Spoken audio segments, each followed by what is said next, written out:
الحمد لله وكفى وسلام على عباده الذين اصطفى أما بعد فأعوذ بالله من الشيطان الرجيم بسم الله الرحمن الرحيم والوالدات يرضعن أولادهن حولين كاملين لمن أراد أن يتم الرضاعة وعلى المولود له رزقهن وكسوتهن بالمعروف لا تكلف نفس إلا وسعها لا تضار والدة بولدها ولا مولود له بولده وعلى الوارث مثل ذلك فإن أرادا فصالا عن تراض منهما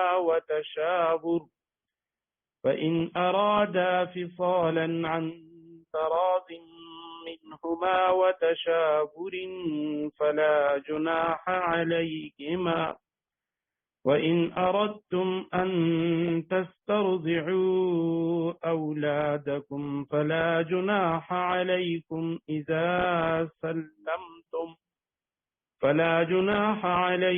إذا سلمتم ما آتيتم بالمعروف واتقوا الله واعلموا أن الله بما تعملون بصير صدق الله العظيم اللهم صل على محمد النبي الأمي وعلى آله وأصحابه وبارك وسلم رب زدني علما اللهم أرنا الحق حقا وارزقنا اتباعه وأرنا الباطل باطلا وارزقنا اجتنابه۔ سورہ بقرہ آیت نمبر 233 ہے۔ والوالدات یرضعن اولادہن حولین کاملین، اور مائیں اپنے بچوں کو پورے 2 سال تک دودھ پلائیں۔ لمن اراد ان یتم الرضاعہ، جو دودھ پلانے کی مدت پوری کرنا چاہیں، یہ مدت ان کے لیے ہے جو دودھ پلانے کی مدت پوری کرنا چاہیں۔ وعلی المولود لہ رزقہن وکسوتہن بالمعروف، اور جس باپ کا وہ بچہ ہے اس پر واجب ہے کہ وہ معروف طریقے پر ان ماؤں کے کھانے اور لباس کا خرچ اٹھائیں۔ لا تکلف نفس الا وسعها، ہاں کسی شخص کو اس کی وسعت سے زیادہ تکلیف نہیں دی جاتی۔ لا تضار والدۃ بولدها، نہ تو ماں کو اپنے بچے کی وجہ سے ستایا جائے۔ ولا مولود لہ بولدہ، اور نہ باپ کو اپنے بچے کی وجہ سے۔ وعلی الوارث مثل ذلک، اور اسی طرح ذمہ داری وارث پر بھی ہے۔ فإن ارادا، پس اگر وہ دونوں والدین، اس بچے کے والدین یا وہ میاں بیوی وہ ارادہ کریں، فصالا، بچے کے دودھ چھڑانے کا، عن تراض منہما، آپس کی رضامندی کے ساتھ، وتشاور، اور باہمی مشورے سے، فلا جناح علیہما، تو اس میں ان پر کوئی گناہ نہیں ہے۔ وَإِنْ أَرَدْتُمْ، اور اگر تم یہ چاہو، أَن تَسْتَرْضِعُوا أَوْلَادَكُمْ، کہ اپنے بچوں کو کسی انا سے دودھ پلواؤ، فلا جناح علیکم، تو بھی تم پر کوئی گناہ نہیں۔ اذا سلمتم ما آتیتم بالمعروف، جبکہ تم نے جو اجرت ٹھہرائی تھی وہ دودھ پلانے والی کو بھلے طریقے سے دے دو۔ واتقوا اللہ، اور اللہ سے ڈرتے رہو، وعلموا، اور جان رکھو، ان اللہ بما تعملون بصیر، اللہ تمہارے سارے کاموں کو اچھی طرح دیکھتا ہے۔ والوالدات، والدات یہ اسم فاعل کا صیغہ ہے، جمع مؤنث کا، والدتن کی جمع ہے۔ والدہ واحد ہے، والدات اس کی جمع ہے۔ والدہ ماں کو کہا جاتا ہے، والدات کے معنی ہے مائیں، اور اسی سے لفظ ولادت ہے، اردو میں بھی ہم استعمال کرتے ہیں، ولادت عورت کا بچہ جننا۔ والوالدات یرضعن، یہ مضارع جمع مؤنث غائب کا صیغہ ہے۔ ارضاء کے معنی ہے دودھ پلانا، یرضعن وہ دودھ پلائیں، رضاعت کے معنی دودھ پلانا، اولادہن اپنی اولاد کو، ولد بچے کو کہتے ہیں، اولاد اس کی جمع ہے، تو وہ عورتیں اپنے بچوں کو دودھ پلائیں، حولین کاملین، حولین یہ تثنیہ ہے حول کی، حول سال کو کہا جاتا ہے، تو حولین کے معنی ہو گئے 2 سال، کاملین مکمل، یہ بھی کامل مکمل پورا اس کی تثنیہ ہے، تو عورتیں اپنے بچوں کو دودھ پلائیں حولین کاملین مکمل 2 سال،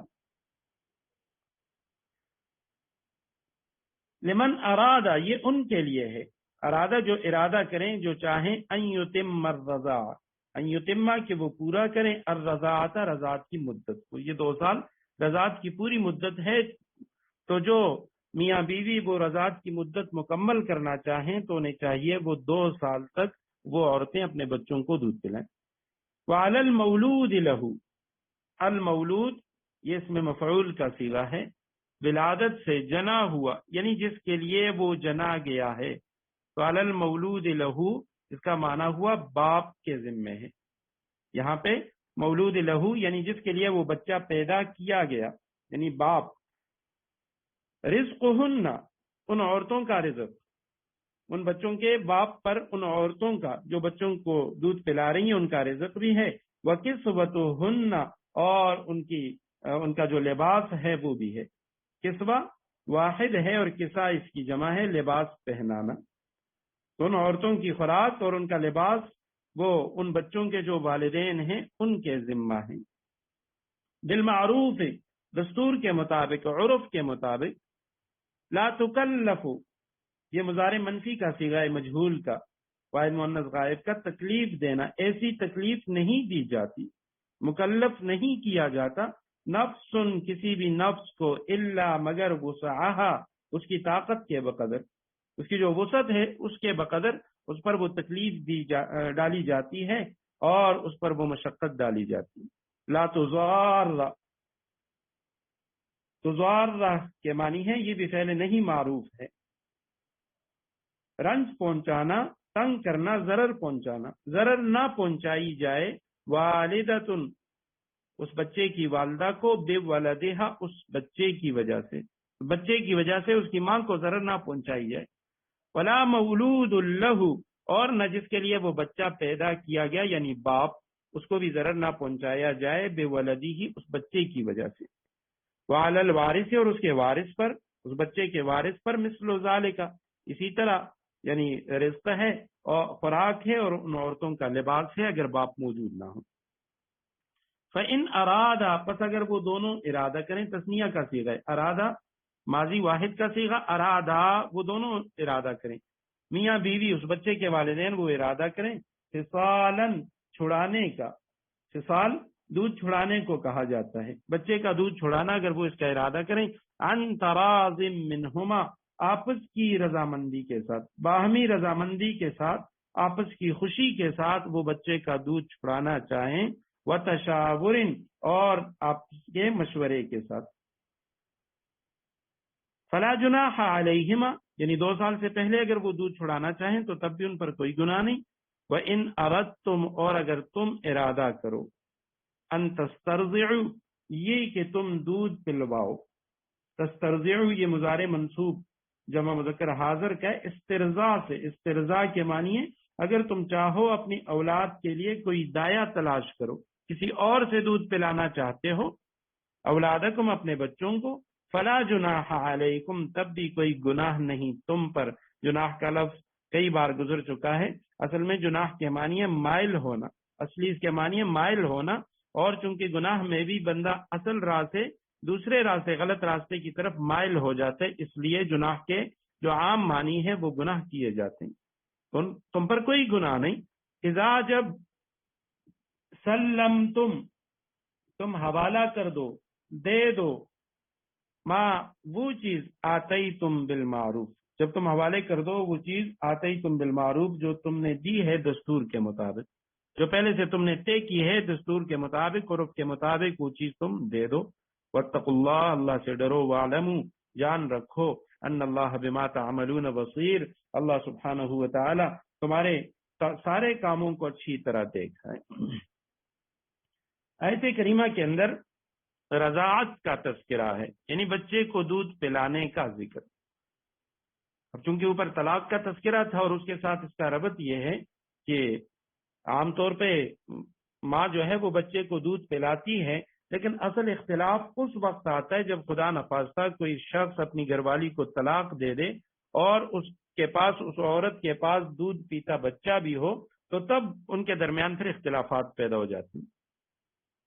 کیا ہے وہ عورت اب اس بچے کو دودھ پلائے گی یا نہیں پلائے گی؟ تو اس میں عام طور پر ہمارے معاشرے میں افراط و تفریط پایا جاتا ہے۔ تو قرآن کریم نے اعتدال کا راستہ دکھایا۔ سب سے پہلے فرمایا کہ والوالدات یرضعن اولادہن، مائیں جو ہیں وہ اپنے بچوں کو دودھ پلائیں، حولین کاملین، 2 سال مکمل، لمن اراد ان یتم الرضاع، جو یہ چاہتے ہیں کہ وہ رضاعت کی مدت پوری کریں تو اس کے لیے مکمل 2 سال ہے۔ رضاعت کی مدت بتا دی کہ بچے کو دودھ پلانے کی جو مدت ہے وہ 2 سال ہے۔ البتہ اس میں امام اعظم ابو حنیفہ رحمہ اللہ ان کا جو قول ہے وہ 2.5 سال کا بھی ہے، اور وہ بھی قرآن کریم ہی کی آیت سے دلیل پکڑتے ہیں، وَحَمْلُهُ وَفِصَالُهُ 30 شَهْرًا۔ اس آیت کریمہ میں 30 مہینوں کا ذکر ہے جو 2.5 سال بنتے ہیں۔ البتہ فتویٰ اسی پہ ہے کہ 2 سال یہ دودھ پلانے کی مدت ہے۔ البتہ اگر کسی وجہ سے کسی بچے کا دودھ نہ چھڑایا جا سکے، یا بچے کی کمزوری کی وجہ سے، یا کوئی اور غذا وہ کھاتا نہیں ہے، تو تب 2.5 سال تک بھی اس کو دودھ دیا جا سکتا ہے۔ اور اسی 2.5 سال کی مدت کے دوران ہی اس کی رضاعت ثابت ہوگی۔ یعنی خدا نخواستہ اگر 2.5 سال کے بعد کوئی عورت کسی بچے کو دودھ پلائے تو اس کی رضاعت ثابت نہیں ہوگی، یعنی وہ جو بچہ ہے وہ اس عورت کا رضائی بیٹا نہیں بنے گا، اور نہ وہ عورت اس بچے کی رضائی ماں بنے گی، کیونکہ یہ رضاعت کی خاص مدت ہے، اسی مدت کے اندر رضاعت ثابت ہوتی ہے۔ یہ 2 سال ہیں ان لوگوں کے لیے جو یہ چاہیں کہ وہ رضاعت کی مدت پوری کریں۔ اور رضاعت کے حوالے سے سب سے جو اہم مسئلہ وہ یہی ہے، نبی علیہ السلام نے فرمایا کہ جو رشتے نسب کی وجہ سے حرام ہوتے ہیں وہ رضاعت کی وجہ سے بھی حرام ہو جاتے ہیں۔ جس عورت نے کسی بچے کو یا بچی کو دودھ پلایا تو وہ بچہ یا بچی اس عورت کے، اس کا رضائی بیٹا یا بیٹی بن جاتا ہے، اور اس کے جتنے بھی بیٹے ہیں ان کے ساتھ اس بچی کا نکاح درست نہیں ہے۔ اور یا اگر کسی بچے کو دودھ پلایا تو اس بچے کا اس عورت کی بچیوں کے ساتھ نکاح درست نہیں ہے، یہ آپس میں رضائی بہن بھائی بن گئے۔ وعلی المولود لہ رزقہن، اور دوسری بات یہ ہے کہ جب تک کوئی عورت کسی شخص کے نکاح میں ہے تو نکاح میں ہونے کی وجہ سے اس عورت پر بچے کو دودھ پلانا یہ واجب ہے، یہ اس کے ذمہ لازم ہے کہ وہ بچے کو دودھ پلائے گی۔ اور اس کے بعد اگر نکاح میں نہ ہو، نکاح میں ہے یا عدت میں ہے، تو وہ بچے کو دودھ پلائے گی۔ البتہ عدت کے بعد اگر عدت عورت کی ختم ہو گئی، وہ طلاق اس کو ملی ہے شوہر کی طرف سے، اب عدت کے بعد وہ بچے کو دودھ پلانا اس پہ لازم نہیں ہے۔ اس پہ اگر وہ عورت اجرت لینا چاہتی ہے تو اس کو اجرت دی جائے گی، کیونکہ اب اس پہ بچے کا دودھ پلانا وہ لازم نہیں۔ فعلی المولود لہ، اور جس کے لیے وہ بچہ پیدا کیا گیا، یعنی اس کا جو باپ ہے بچے کا، اسی پر ہے رزقہن، وہ جو عورت ہے ان عورتوں کا ان کی خوراک، وکسوتہن، اور ان کا لباس، بالمعروف، دستور کے مطابق، جو عرف میں جو اس وقت کا رواج ہے تو اسی کے مطابق ان کو کھانا بھی دیا جائے گا اور ان کو لباس بھی دیا جائے گا، چاہے وہ نکاح میں ہیں یا ان کی عدت میں ہیں۔ لا تکلف نفس الا وسعها، کسی بھی نفس کو تکلیف نہیں دی جاتی مگر اس کی طاقت کے مطابق، کسی شخص کو اس کی وسعت سے زیادہ تکلیف نہیں دی جاتی۔ آگے فرمائے لا تضار والدۃ بولدها، لا تضار والدۃ بولدها، اس بچے کی وجہ سے اس کی ماں کو تکلیف نہیں دی جائے گی۔ بچے کی وجہ سے اس کی ماں کو تکلیف کا مطلب مفسرین کرام نے مختلف لکھے ہیں، جن میں سے چند یہ ہیں کہ ایک صورت تو یہ ہے اگر عورت وہ بچے کو دودھ نہیں پلا سکتی، یا اس کا دودھ نہیں ہے، یا اور کوئی وجہ ہے، تو اس وجہ سے اسے مجبور نہیں کیا جائے گا۔ کوئی شرعی عذر اگر موجود ہے یا کوئی طبعی عذر ہے بیماری کی وجہ سے، تو تب اس کو مجبور نہیں کیا جائے گا۔ وَلَا مَوْلُودٌ لَهُ بِوَلَدِهِ، اور نہ جس کا وہ بچہ ہے مولود لہو، جس کے لیے وہ بچہ پیدا کیا گیا، نہ اس کو تکلیف دی جائے گی اس بچے کی وجہ سے. عورت جو ہے وہ ظلم کر رہی ہے، باوجود اس کے کہ وہ دودھ پلا سکتی ہے، لیکن وہ دودھ نہیں پلانا چاہتی اور اپنے شوہر سے کہتی ہے کہ تم کسی اور کے ہاں اس بچے کے لیے دودھ کا انتظام کرو. اور اسی طرح بعض حضرات نے لکھا ہے کہ خدا نخواستہ طلاق کی صورت میں جب طلاق واقع ہو جاتی ہے تو اس کے بعد چونکہ جب تک یہ بچے چھوٹے ہیں، 9 سال تک بچی اور بچہ جو ہے وہ 7 سال تک، تو یہ اپنی ماں کے پاس رہیں گے جو چھوٹے بچے، جب تک وہ عورت شادی نہیں کرتی. تو اس حوالے سے نہ عورت پہ ظلم کیا جائے گا کہ طلاق کے بعد اس سے سارے بچے وہ چھین لیے گئے، حالانکہ وہ کہتی ہے کہ میں شادی نہیں کرنا چاہتی اور میں ان بچوں کو رکھنا چاہتی ہوں اور ان کی یعنی تربیت کرنا چاہتی ہوں. تو وہ بچے اس ماں کے پاس رہیں گے لیکن باپ ان کا خرچہ جو ہے وہ ادا کرے گا. تو بچے کی وجہ سے نہ باپ کو تکلیف دی جائے گی اور نہ ماں کو تکلیف دی جائے. اور یہاں پہ چونکہ اب باپ جو ہے وہ اس عورت کا جو خرچہ ہے وہ بھی اٹھا رہے، خوراک کا، لباس کا، اور اسی طرح بچے کے دودھ کا خرچہ بھی اٹھا رہے. تو اسی لیے قرآن کریم نے باپ کے لیے ایک بڑا عجیب لفظ وہ استعمال کیا، ولا مولود لہ. جہاں پہ والدہ کا ذکر ہے تو اس کے لیے والدہ ہی کا لفظ، لا تضار والدۃ، کہ والدہ کو تکلیف نہ دی جائے بولدہا، اس کے بچے کی وجہ سے. ولا مولود لہ، یہ مولود لہ کے معنی ہے جس کے لیے بچہ پیدا کیا گیا، یعنی باپ اس کو بھی تکلیف نہ دی جائے. فرمایا یہ جو تعبیر قرآن کریم نے یہ جو تعبیر اختیار کی ہے، اس کی وجہ یہ ہے کہ باپ کی جو شفقت و محبت ہے اس کو بیدار کرنے کے لیے قرآن نے یہ تعبیر اختیار کی کہ اصل میں بیٹا تو دونوں کا ہے یا بیٹی ہے وہ تو دونوں کی ہے، میاں بیوی کی، لیکن اس کا جو نسب ہے وہ باپ سے چلتا ہے. دنیا میں بھی اس کو باپ کے نام سے پہچانا جاتا ہے اور کل قیامت کے دن بھی اس کو جو بلایا جائے گا، پکارا جائے گا، وہ باپ ہی کی نسبت سے پکارا جائے گا. تو اس لیے فرمایا کہ مولود لہ بولدی، جس کے لیے وہ بچہ پیدا کیا گیا تو اسی پہ ان کی خوراک ہے اور ان کا لباس ہے. وعلی الوارث مثل ذلک، اور اسی طرح اس کا جو وارث ہے اس پر بھی ہے. وارث سے مراد یا تو وہ شخص ہے جو بچے کا وارث ہے، یعنی باپ نہیں ہے، باپ کا انتقال ہو گیا، وہ فوت ہو چکا ہے، اب عورت کے پاس چھوٹا بچہ ہے اور اب اس عورت کا خرچہ اور اس کا وہ جو بچہ ہے اس کے دودھ کا خرچہ وہ کون اٹھائے گا؟ تو مفسرین کرام فرماتے ہیں کہ اس بچے کا جو شخص وارث بنے گا، یعنی اگر اس کے پاس مال ہو اور یہ فوت ہو جائے تو جو لوگ اس کے وارث بنیں گے وہی لوگ جو ہیں وہ اس بچے کا اور اس کی والدہ کا خرچ اٹھائیں گے. اور ان میں بھی جتنے لوگ وارث بنیں گے ان پر اسی حساب سے، جس حساب سے ان کو میراث ملے گی اسی حساب سے ان پر وہ خرچ تقسیم ہوگا. مثلا اگر اس کی ماں زندہ ہے اور دادا زندہ ہے، اس کی ماں ہے اور دادا ہے، تو اب چونکہ اگر خدا نخواستہ یہ بچہ فوت ہو جاتا ہے تو اس کی ماں کو بھی میراث میں سے حصہ ملے گا اور اس کے دادا کو بھی، اور اس کی جو ماں ہے اس کو 1/3 ملے گا اور اس کا جو دادا ہے اس کو 2/3 ملے گا. تو لہٰذا اس کی ماں کے ذمے بچے کا جو خرچ ہے وہ 1/3 ہوگا اور جو اس کا دادا ہے اس کے ذمے 2/3 ہوگا. امام بیضاوی مفسر بیضاوی رحمہ اللہ وہ فرماتے ہیں کہ یہاں پہ وعلی الوارث مثل ذلک سے مراد وہ بچے کے وارث کا ذکر نہیں ہے بلکہ باپ کے وارث کا ذکر ہے کہ باپ فوت ہو چکا ہے تو جن لوگوں کو اس باپ کی وراثت ملے گی، میراث میں سے حصہ ملے گا، انہی لوگوں پہ اس بچے کا نام نفقہ ہے. فَإِنْ أَرَادَا فِصَالًا، پس اگر وہ دونوں میاں بیوی، تسنیہ کا صیغہ ہے، وہ ارادہ کریں فصالاً چھڑانے کا، دودھ کے چھڑانے کا، عن ترازن آپس کی رضامندی کے ساتھ، منہم آپس میں، وتشاور اور آپس کے مشورے کے ساتھ، فلا جناح علیہما تو ان پر کوئی گناہ نہیں. وقت سے پہلے یعنی 2 سال یہ دودھ کی مدت ہے، لیکن اس سے پہلے رضاعت کی مدت سے پہلے اگر میاں بیوی دونوں آپس کے مشورے کے ساتھ دودھ چھڑانا چاہیں تب بھی ان پر کوئی گناہ نہیں. آپس کے مشورے کا ذکر اس لیے کیا کہ کوئی کسی ایک شخص، کیونکہ دونوں مشورہ کریں گے تو وہ بچے کی مصلحت کا خیال رکھیں گے، اس کی رعایت رکھیں گے بچے کی صحت کا، لیکن دونوں میں سے کوئی ایک وہ خدا نخواستہ کسی وجہ سے وہ بچے کا دودھ چھڑا سکتا ہے جس کی وجہ سے اس کی صحت پہ اثر پڑ سکتا ہے. اس لیے فرمایا اگر دونوں ارادہ کر لیں آپس کی رضامندی اور مشاورت کے ساتھ تو کوئی گناہ نہیں.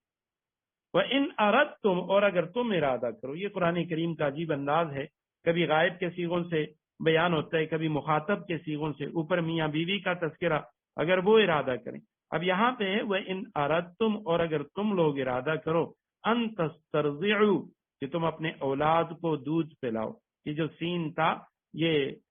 جب بھی آتا ہے مضارع کے اوپر تو اس کے معنی کے اندر طلب کا معنی آتا ہے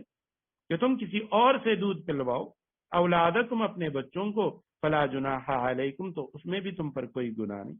جس طرح عرب کے اندر رواج تھا، نبی علیہ الصلاۃ والسلام کو حضرت حلیمہ سعدیہ رضی اللہ تعالیٰ عنہ انہوں نے دودھ پلایا. بنو سعد کے اندر آپ صلی اللہ علیہ وسلم کا بچپنا اور رضاعت کی جو مدت ہے وہاں پہ گزری.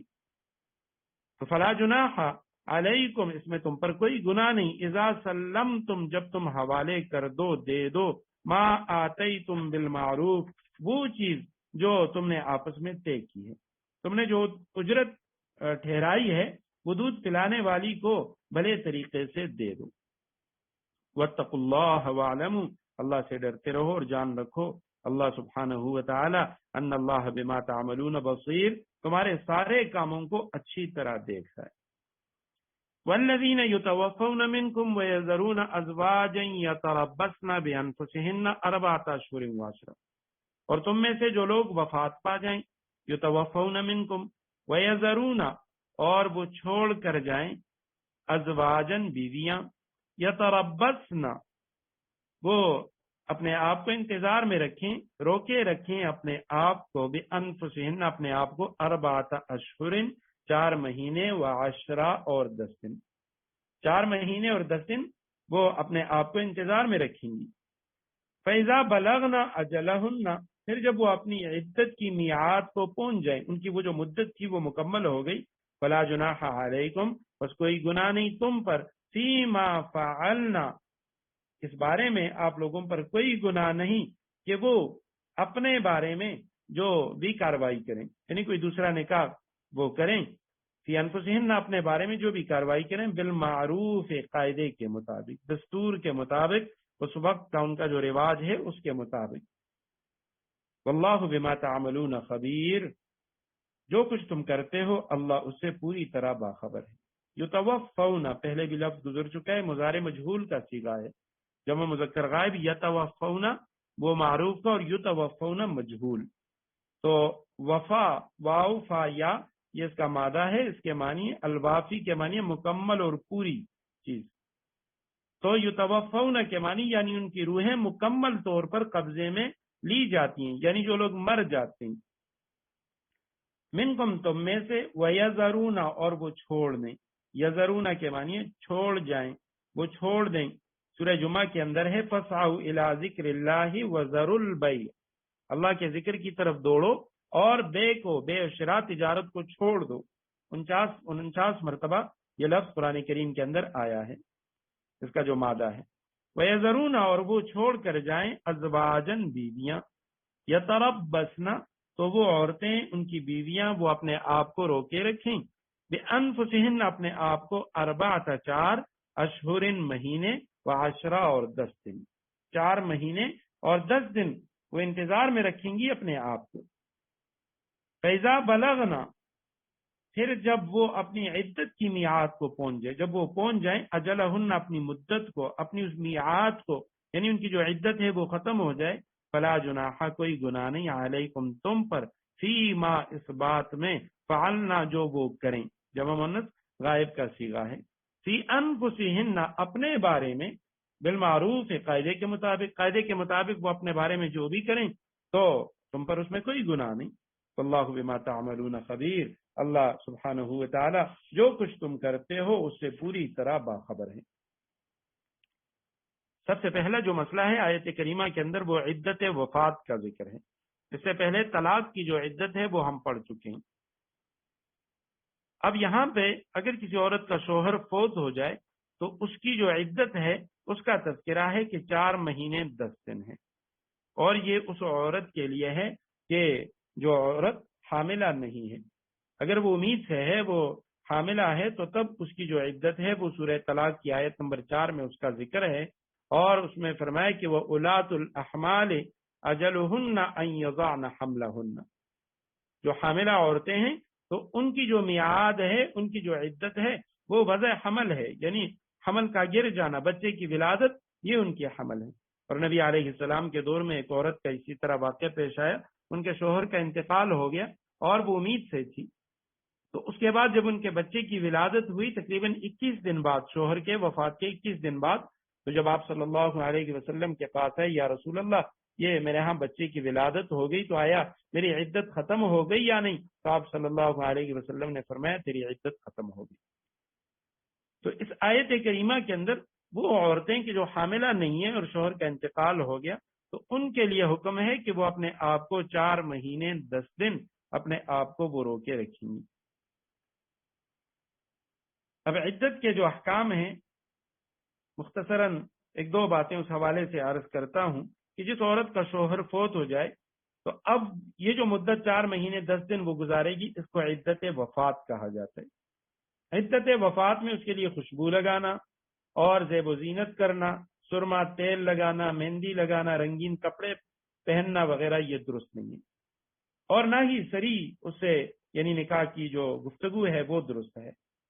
اور اس گھر کے علاوہ جہاں پہ اس کے شوہر کا انتقال ہوا ہے، اس گھر کے علاوہ کہیں بھی اس کے لیے رات گزارنا وہ جائز نہیں ہے۔ بلا ضرورت شدیدہ وہ دن کو بھی اس گھر سے نہیں نکل سکتی۔ کوئی شدید ضرورت ہو، حاجت ہو، بیماری وغیرہ، ہاسپٹل جانا ہے، ڈاکٹر کے پاس جانا ہے، تب جا سکتی ہے، لیکن باقی دن کو بھی نہیں نکل سکتی اور رات تو باہر گزار نہیں سکتی۔ اب کسی عورت کے شوہر کا انتقال ہو گیا چاند رات کو، تو جب چاند رات میں شوہر کا انتقال ہوا تو یہ 4 جو اسلامی مہینے ہیں وہ پورے کرے گی، چاہے وہ مہینے 30 دنوں کے ہوں یا 29 دنوں کے ہوں۔ تو جیسے ہی 4 مہینے ختم ہو گئے اس کے بعد یہ 10 دن مزید گن لے گی، اس کی عدت پوری ہو جائے گی۔ البتہ اگر چاند رات کے بعد اس کے شوہر کی وفات ہوئی تو اب یہ کل 130 دن پورے کرے گی۔ اب اسلامی مہینوں کا اعتبار نہیں ہوگا، دنوں کا اعتبار ہوگا۔ جو قرآن نے کہا کہ 4 مہینے اور 10 دن، وہ 130 دن ہوتے ہیں، تو یہ 130 دن پورے کرے گی۔ فیضا بلغنا جلہن، پس جب انہوں نے اپنی عدت پوری کر لی، فلا جناح علیکم، کوئی گناہ نہیں تم پہ، فیما فعلن فی انفسہن بالمعروف، کہ وہ جو بیوہ عورتیں وہ اپنے بارے میں جو بھی فیصلہ کریں، وہ اگر دوسرا نکاح کرنا چاہتی ہیں، کسی اور سے نکاح کرنا چاہتی ہیں، تو اس میں تمہیں کوئی عار محسوس نہیں ہونا چاہیے، اور نہ ہی تم اس کو اپنی انا کا مسئلہ بناؤ، اور نہ ہی اس میں تم پر کوئی گناہ ہے، بلکہ ان کو شریعت نے اجازت دی ہے فیما فعلن فی انفسہن، جو وہ اپنے بارے میں کرنا چاہتی ہیں، یعنی نکاح وغیرہ، لیکن اس کے لیے شرط لگا دی بالمعروف، قاعدے کے مطابق، کہ جس میں اس کے جو اولیاء ہیں، اس کے جو سرپرست ہیں، ان کے لیے کوئی شرم اور عار کی بات، کوئی ایسی حرکت نہ کرے کہ جس میں ان کے لیے ان کی بے عزتی ہو۔ تو اگر وہ دستور کے مطابق، عرف کے مطابق، قاعدے کے مطابق کوئی ایسا قدم اٹھاتی ہے، یعنی وہ بیوہ عورت نکاح کرنا چاہتی ہے، تو اس میں تم پر کوئی گناہ نہیں۔ واللہ بما تعملون خبیر، اور جو کچھ تم کرتے ہو اللہ اس سے پوری طرح باخبر ہے۔ فلا جناح علیکم فیما عرضتم به من خطبۃ النساء او اکننتم فی انفسکم، آیت نمبر 235، ولا جناح علیکم فیما عرضتم به من خطبۃ النساء، اور عدت کے دوران اگر تم ان عورتوں کو اشارے کنائے میں نکاح کا پیغام دو، او اکننتم فی انفسکم، یا ان سے نکاح کا ارادہ دل میں چھپائے رکھو، تو تم پر کوئی گناہ نہیں۔ علم اللہ،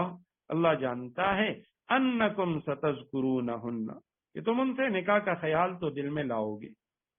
ولیکن لا تواعدوہن سرا، لیکن ان سے نکاح کا 2 طرفہ وعدہ مت کرنا، الا ان تقولوا قولا معروفا، الا یہ کہ مناسب طریقے سے بات کہہ دو، ولا تعزموا عقدۃ النکاح، اور نکاح کا عقد پکا کرنے کا اس وقت تک ارادہ بھی مت کرو، حتی یبلغ الکتاب اجلہ، جب تک عدت کی مقررہ مدت اپنی میعاد کو نہ پہنچ جائے۔ وَاعْلَمُوا أَنَّ اللَّهَ يَعْلَمُ مَا فِي أَنفُسِكُمْ، یاد رکھو جو کچھ تمہارے دلوں میں ہے اللہ اسے خوب جانتا ہے، فَاحْذَرُوهُ، لہذا اس سے ڈرتے رہو، وَاعْلَمُوا أَنَّ اللَّهَ غَفُورٌ حَلِيمٌ، یاد رکھو اللہ بہت بخشنے والا بڑا بردبار ہے۔ وَلَا جُنَاحَ عَلَيْكُمْ، کوئی گناہ نہیں تم پر، فِيمَا عَرَّضْتُمْ بِهِ،